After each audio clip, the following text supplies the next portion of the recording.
Okay, so I'm going to go ahead and get us started. And I'm Brenda Anderson. I'm the Finance and Administration Director with the Oregon Lions Sight and Hearing Foundation. You've joined us for our webinar series that we are doing that talks about the programs that we have, the people that are involved in our foundation and our Lions clubs, and the service and volunteers that we work with. And in particular today, we're going to talk about our Aurora Hearing Assistance Program and some of the additions that we're doing given the current environment that we have. And it's my pleasure to introduce Kareth Vance. Kareth is our Patient Services and Operations Director.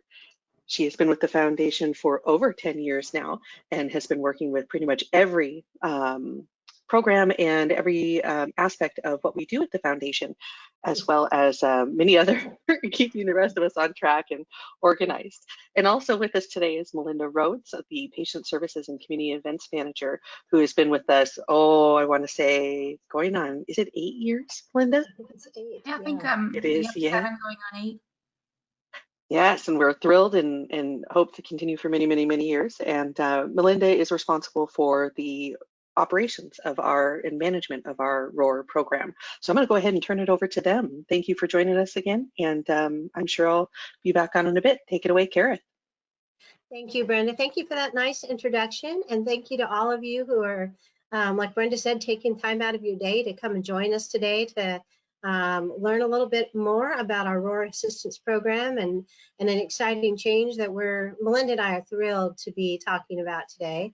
I'm really excited about this for all of our Lions and all of our community members who this is going to affect. So in general, what we're going to be talking about today is our Aurora Hearing Assistance Program. We're going to talk a little bit about that program, and then we're going to talk specifically about some funds that affect that program: the Eugene Hearing and Speech Center Fund, the Jane Eyre McDonald Fund, and a brand new COVID-19 Aurora Relief Fund. And then we're going to talk about what that request process looks like, whether it's any different from what you've been doing all along or whether it's the same, and how those variables might happen in there. So that's what we're going to be talking with you about today. So first, just a quick overview of our Aurora Hearing Assistance Program. So this program is our hearing program. So it includes hearing tests and fittings, as well as hearing aids for community members who live under 200% of the federal poverty level in Oregon and Northern California, which is our multiple District 36 area for the Lions clubs that our foundation works with. And this program takes place because it's a partnership. It's a partnership between the Oregon Lions Sight and Hearing Foundation. We work out relationships with companies that sell and provide hearing aids, and we work out the finances for that, and we help pay for those items to actually be available. And Melinda makes relationships with providers and finds out what they want to use and how, and works out the shipping and delivery and all that behind the scenes with the equipment with the providers. And then the other key part of our partnership is those local providers and their local Lions clubs. So our local Lions clubs, they go out, they build relationships with providers in their area and tell them about the program and ask them if they'll help their community members. And so they build a relationship there with those providers, and then the providers offer discounted rates for those clubs and those individuals to be able to go in and get their hearing tests and their fittings. And then, so with all of those relationships, we have our Aurora program that provides individuals with low income, that are of lower income or maybe no income, with some assistance for hearing aids, which, as you all know, can be thousands and thousands of dollars if you pay retail. And so what the program basically costs at this time, and what it's been costing, is a program service fee of $150 per hearing aid. For every person that comes through that's going to pay that wants to access a hearing aid, generally the individuals themselves will cover that program service fee. Occasionally that Lions Club might be able to step in and help, but usually it's the individual who's applying to the program who covers those service fees. And then there's a provider fee, and that amount can vary. In the Portland area, it's usually around $150, but it can vary up or down from that depending on where you live in Oregon or Northern California and what relationship those local clubs have worked out with their providers. And then we also, there's one program that varies from that just a slight bit. We have a provider, Dr. Todd Landsberg, and he actually takes equipment and he travels around to different locations in the state and provides those hearing tests and fittings for us. And Todd is our Aurora mobile program, our Aurora mobile, as we like to call it. And so that program, the services fees are a little bit different because he can see multiple people at one event in one location. And so that service fee is $125 per person, again, usually covered by the person who's applying, sometimes by their club. And then there's also an exam fee that the club pays, which is $50 for each person that's there at that event that day. And then there's a fitting fee that the clients actually pay to Dr. Landsberg, which is $25. So those are the basic program costs that we've been working with here for the last few years. And that's how the program is structured to work. Well, there's a couple of variations for the clubs that are in the Lane County area, because they have, thanks to some generosity of some things that happened a couple of years ago, they have access to 2 additional funds. The first of these is the Eugene Hearing and Speech Center Fund, and that was established in July of 2018, and that was after the Eugene Hearing and Speech Center Fund actually closed. So that business closed, and they had been serving all kinds of speech services and hearing services throughout the Lane County area and in environments right around there. And they had really been the go-to organization. Well, when they closed, they had, of course, funds from the sale of their business, from the sale of their building. And so they were looking for things to do with it. And we were lucky enough, blessed enough to be one of the organizations that they so generously gave funds to. So they established the Eugene Hearing and Speech Center Fund with over $500,000, and it's put into our long-term investment fund here at the foundation office. And part of that amount that's in there, the amount that basically the interest that comes off of that is spent every year with a focus on Lane County. And that fund was established to focus on Lane County to help with 1/2 of the cost of the provider fee that the club was paying. So for the Lane County clubs, they got 1/2 of the provider fee that they paid to their local provider back from the Eugene Hearing and Speech Center Fund. And they also received 1/2 of program service fees back for applicants. So an applicant in Lane County that was getting a hearing aid, instead of paying $150 service fee, would pay $75, and the other half would come from this Eugene Hearing and Speech Center Fund. Well, then a year later, Lane County had even more great news.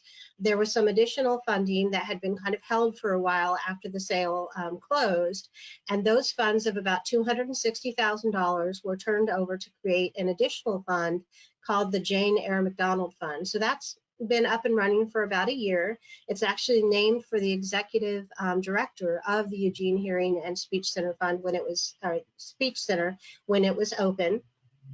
And what that fund does was it paid for the other half of the provider fitting fees for Lane County clubs. So now with the 2 funds operating together, the clubs didn't, their provider fee for that client to go in and have their test and fitting is covered.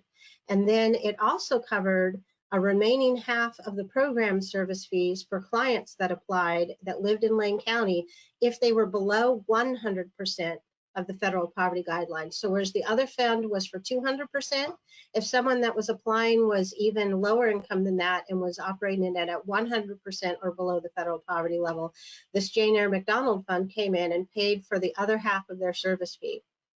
And then it also comes up, it has some additional hearing and speech related services that the center used to do that are now still available for the Lions to use those funds to try to help people with things like speech therapy or special smoke alarms for people that are hard of hearing or deaf.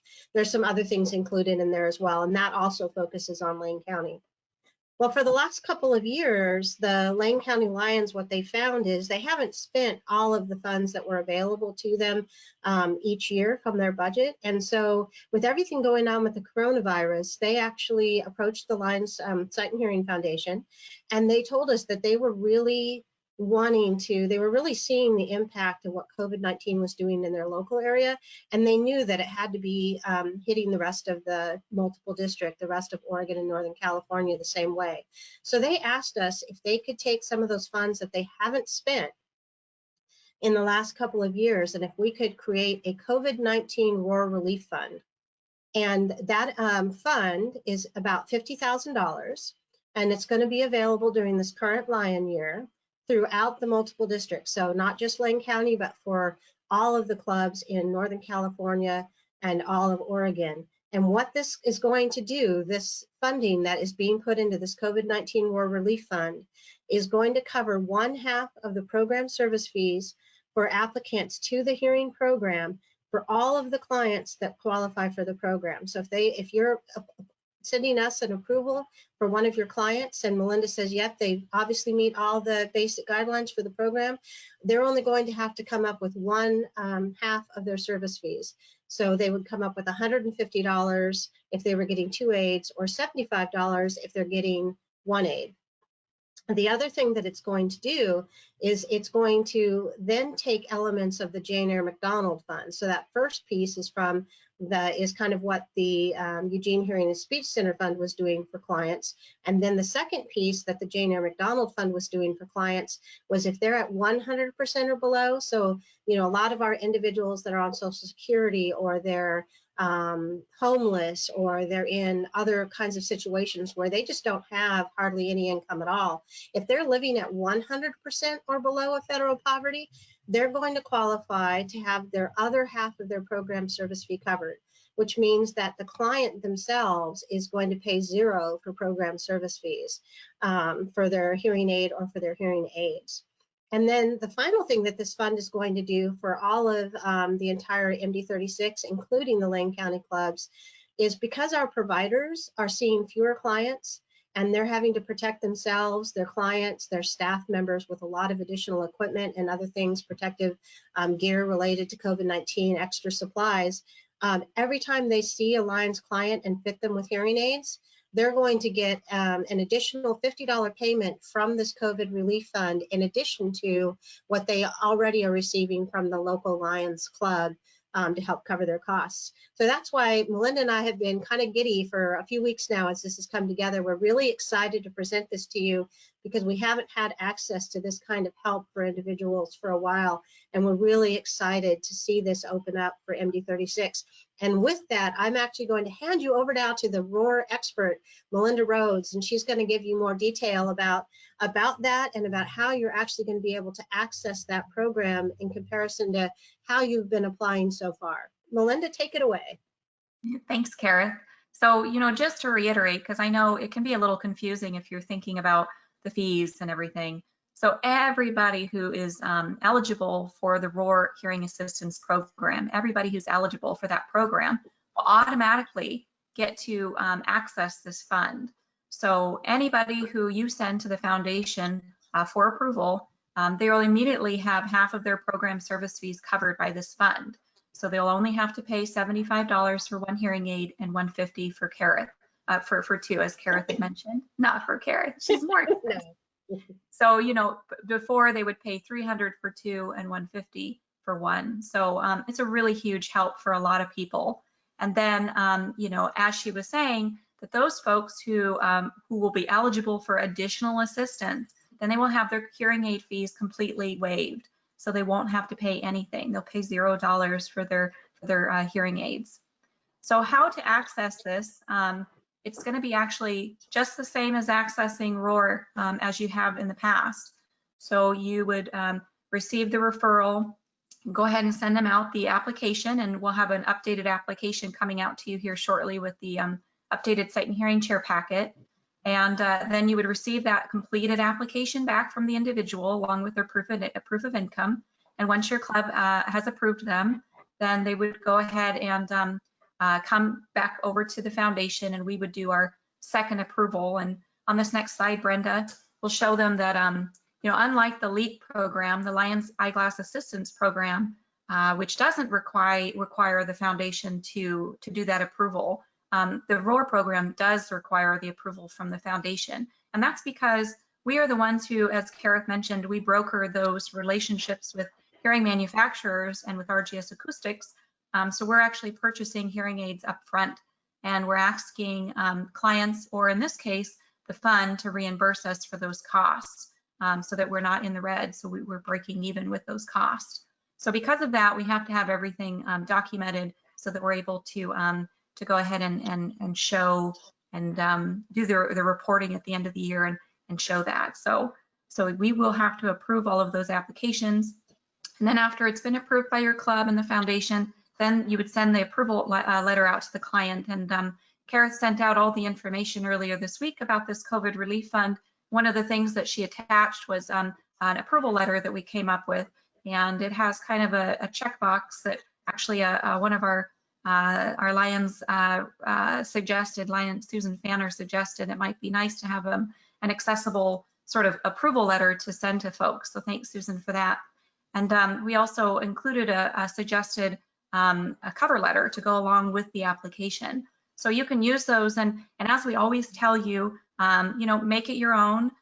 Put your own club's information on there. You can pick and choose the language that we use. We put it in a Word document so it's easy to manipulate and edit. If you have any questions, you need any help doing that, please let me know. I'm happy to help you. But it's just really a suggestion for language, because we know this is new and we want to make sure that you and the clients really understand what this fund is and what's available. So as Kareth had mentioned, so kind of that first, you know, that everybody is eligible for at this point is the Eugene Hearing Speech Center Fund. And those qualifications, the guidelines are the same as the Aurora eligibility, which many of you may know already. So they have to be at 200% of the federal poverty guidelines, which, well, we'll send you out a new guideline with the Sight and Hearing Chair packet, so you'll be able to access that. They have to have lived in Oregon or Northern California for at least 2 consecutive years. It has to have been 2 years since the client last applied for the Aurora program. And I love that this is not black and white. I love how our programs, you know, offer a little bit of gray area. We love that the Lions Clubs work directly with the clients and in their community. And so sometimes, you know, for example, we recently had somebody who applied for the program, and she had lived in Oregon for about 36 years. She actually moved out of the state to help her her elderly mother. And when her mother passed, she came back to Oregon and applied for the program.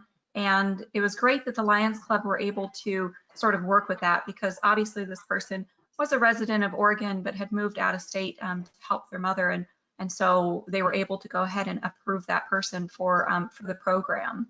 It's also sort of thinking about expenses. You know, maybe somebody's their finances are a little bit over the guidelines, but maybe them or their, you know, the applicant or their spouse has been going through medical problems, issues, and you know, they're just having a really hard time. And so the club is able to sort of weigh that and look and see they're just only a couple $100s over the guidelines, and they have a lot of expenses right now, and they're willing to go ahead and approve them. So, and if you have any questions, you can always reach out to Kareth or myself. I think we've probably seen and heard almost every situation, and so we're happy to help you kind of work through that and help your club. And for that additional funding for the next hearing for sort of to have the hearing aid fees completely waived, that would be accessing that Jane Eyre McDonald fund. And this is for folks who are at 100% of the federal poverty guidelines or below. Somebody maybe who, oh, we'll go back, there you go, perfect. Somebody who's maybe homeless, they're enrolled in a rehabilitation program. We see that a lot, you know, here in like in a city, you know, and they don't have access to their benefits or accounts, or maybe they're unable to work due to mental, physical health conditions. And, you know, if you're working closely with a caseworker, they would be able to let you know and verify that. And so then you would know that they're eligible for this program. The really easiest way to see that somebody is eligible for this program is if you notice that their income is at or below 100% of the federal poverty guidelines. And we created a chart similar to what we do for the packet for you to know that somebody is eligible for the program in the first place, but we've changed it to be at the 100% of the federal poverty guidelines. So you can see here, you can look and see a family size, the gross before tax monthly income, and then the yearly income if somebody puts that. But you could know right away that that person's eligible. So if you see that when you're approving a person and you're sending it on to the foundation for our approval, please let me know. Otherwise, I'm going to be trying to do my best to be catching all of that and see if somebody's eligible. And when I send you the approval in the email, I'll go ahead and let you know that I noticed that they're eligible for this program, for this fund as well, and so that all of their hearing aid fees will be waived. And, the last bit Kareth had sort of talked about was our Aurora program, which I love. Kareth cleverly names things. Aurora, Dr. Landsberg, who may be actually participating today, unless he's busy with clients, is at a South Coast Hearing Center in Coos Bay, and has graciously worked with us for many, many years now. And it was a Aurora program because he would come with a large unit.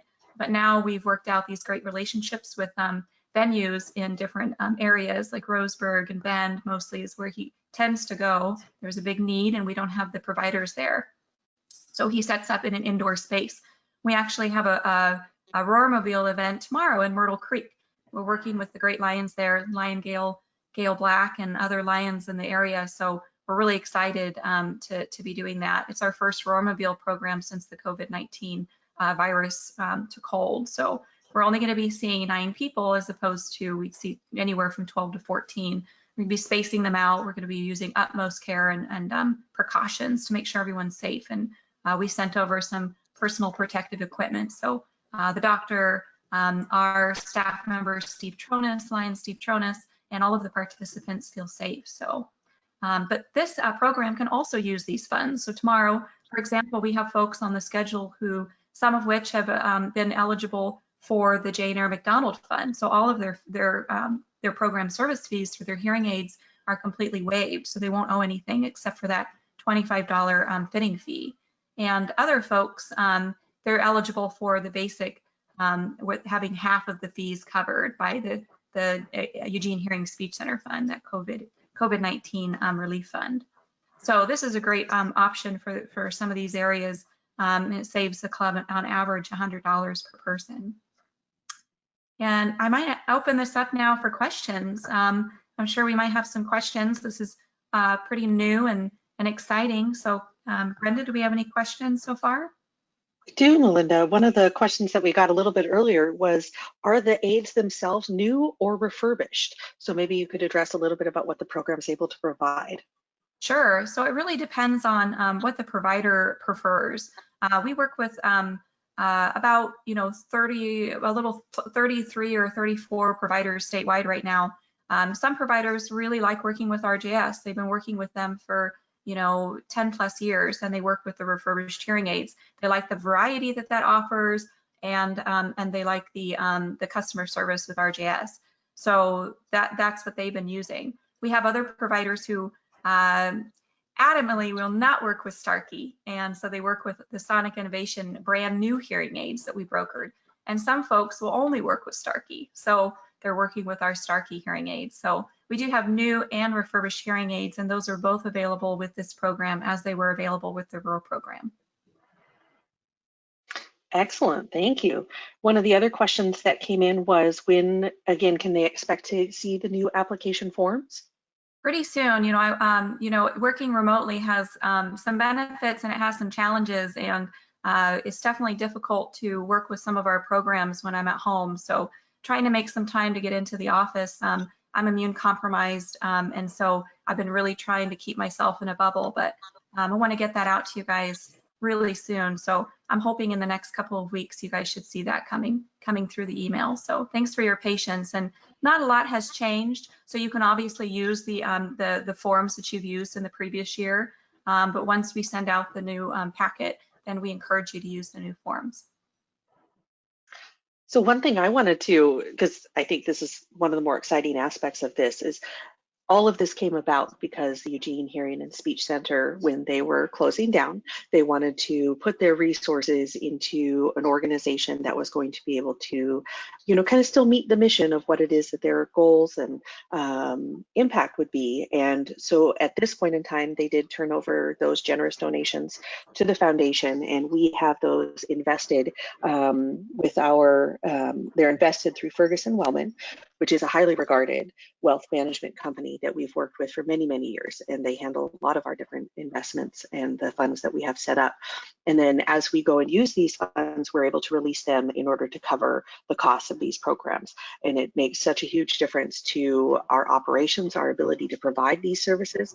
And I know, Melinda, you've been able to shepherd and develop this particular program from more humble beginnings and service options. Do you want to kind of talk about just some of the impact that these resources from the Eugene Hearing and Speech Center have had on the program growth? Sure. In Lane County, sure, we have Lane County Lions on the phone. There's a really large need in Lane County. And when the Eugene Hearing Speech Center closed down, there was a lot of people who no longer had service. The center would sometimes help people free of charge. They worked with Medicaid. They just really were an incredible beacon in the community for hearing and speech services. So when they closed, there was a huge gap felt in the community. So it feels very noble that I get to be a part of this program, working with the incredible Lane County Lions Clubs and accessing these funds to help more people. It's really an incredible gift that I get to experience on a daily basis. So it's really wonderful. If we could, I'd like to go back to the slide that talked about the relief fund itself and give us a chance to kind of just emphasize one more time, because when I read it, I know it's kind of, I think about it and I'm like, well, how much am I going to pay if I'm a client? And if you could just kind of go over this part again, I'd really appreciate it. Sure. And, I want to say that the Lions Clubs, the fees that they pay to the provider, those provider fees, they remain the same. So depending on, where you are, some of the Lions Clubs pay $0 to their provider, or they have something worked out where they can send a certain amount per month. Some of the Lions Clubs pay up to $200, per client. It just depends on where you are located and what the the relationship is with the provider.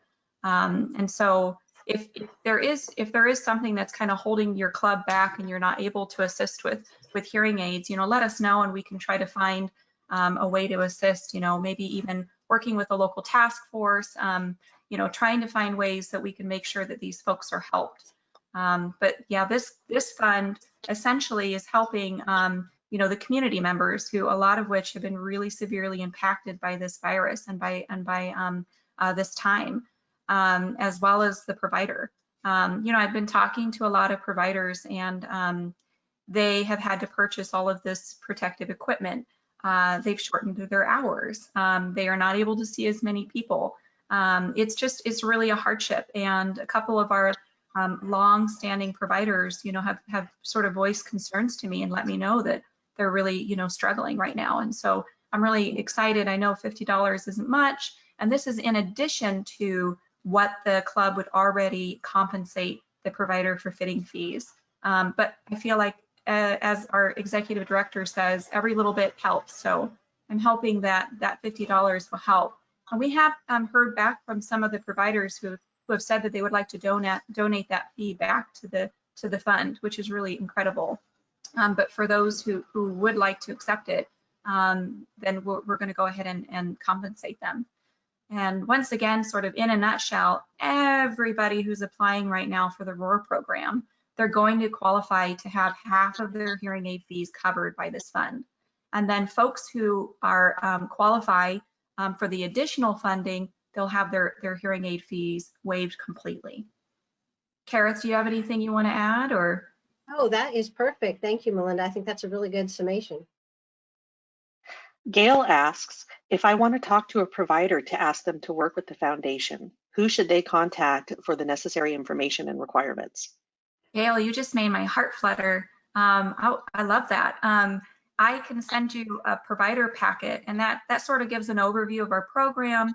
It also gives an overview of you know, our hearing aids that we offer, and it gives some sort of suggestions on what a partnership with Alliance might look like. So I'd be happy to send that over to you, Gail. And then if you want to just let them know, if you feel comfortable talking to the provider, that's wonderful. You know, we love that about Lions, that they're so great at fostering relationships in the community, and you are in that community. So it makes sense, you know, for you to kind of make that connection. But if you feel a little bit, you know, uncomfortable with that, I'm happy to also step in and help make that connection. And then if you do talk to the provider and you bring that packet along and they do have additional questions, you know, then please let them know to reach out to me, because I'll have to make a connection with them as well, so that we can make sure that you know, we're all working together and it works for everybody. It's incredibly important to me that our providers, you know, feel supported, and that they are thanked, and that they are, you know, not having to do extra to help the Lions. I want to make it easy for them. I also want to make it easy for the Lions. So if you're feeling like something feels complicated, or you know, you're having issues, always reach out to me, let me know, because feedback is what I live on. I love to make things better and to try to improve and make things more efficient. So it's just really important. It's making sure it's working for the client, working for the clubs, and working for the providers. And if it works for me, that's even better. It's really great. So. Well, I just want to say thank you so much, Melinda and Kara, for sharing this information with us. I share your excitement for our ability to serve more people throughout the state with these hearing services. And I know for those that have been struggling and the circumstances that we're all under right now, it just makes it so much harder for so many to be either out of work or just trying to maintain their day-to-day. We have a lot of thank yous and a lot of compliments for each of you for the webinar and sharing this information. So if we want to, final thoughts, Melinda, how do people get a hold of you? What is the best way? Sure. So here on the screen, you've got my email address, and that's always a really quick and easy way to get a hold of me. I have my phone number at work, which some of you have been using. I will admit it takes me a couple of days to get back to you if you call me at work. And also I've got my Google Voice number here, and so you can call that, and that kind of sort of helps me because it can translate into an email as well. So we're all quite busy right now, so we're trying our hardest to get back to you, so we really appreciate your patience. But we always want to hear from you, and that's the best way to get a hold of me. I also just wanted to say thanks to everybody who's participating today. Thanks for all your hard work. Thanks for everything you do. And thanks, Brenda, for helping facilitate this webinar. Absolutely. Thank you, everyone. Have a great day. Thank you.